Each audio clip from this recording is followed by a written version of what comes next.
Right. ఇక IAS N Sridhar appointed principal secretary SC development. అధికారుల దర్జాలకు దళితుల సొమ్ము హారతి. ప్రిన్సిపల్ సెక్రటరీ నిర్ణయాలన్నీ ఉల్టా పల్టా.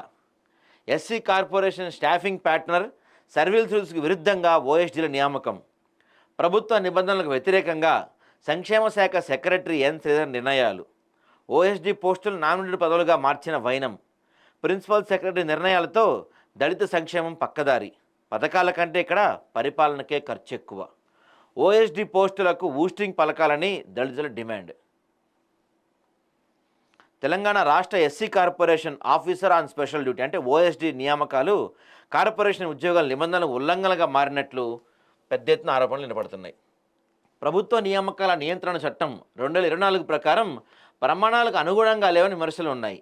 సాంఘిక సంక్షేమ శాఖలో అడిషనల్ డైరెక్టర్ స్థాయిలో విధులు నిర్వర్తిస్తున్న తరుణంలో శాఖాపరమైన పలు ఆరోపణల నేపథ్యంలో కొట్టుమిట్టాడుతూ వారు పోస్టింగ్ కోసం ప్రిన్సిపల్ సెక్రటరీ కార్యాలయం చుట్టూ ప్రదర్శనలు చేస్తున్న పలువురు అధికారులను సంక్షేమ శాఖ principal secretary N Sridhar SC corporation నిబంధనలను సమాజ్ చేసి ఆ అధికారులను కార్పొరేషన్కు ఓఎస్డీలుగా నియమిస్తూ అక్రమ ఆదేశాలు ఇచ్చారని తెలుస్తుంది.